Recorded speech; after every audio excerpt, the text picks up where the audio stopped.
Module 2, Translations. Remember, a translation is a transformation that slides a figure in the plane. Horizontal translation. A horizontal translation slides a figure right or left.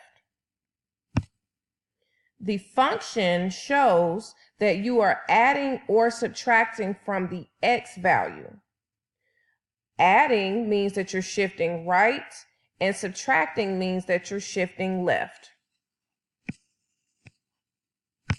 So let's see visually what that looks like. If this were our pre-image, it would simply be moving to the right or to the left. Vertical translation. A vertical translation slides a figure up or down. The function shows that we are adding or subtracting from the y value. Adding means we're shifting up, and subtracting means we're shifting down.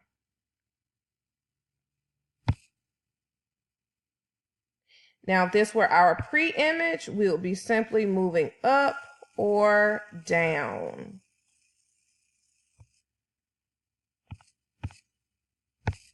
And lastly, a slant translation. A slant translation slides a figure diagonally. For this function, we see that we are adding and subtracting from both the x value and the y value. Again, x is left and right, and y is up and down. So what we will see is that we would be going diagonally, which is both going up and to the right or left and down. We have two sets of instructions.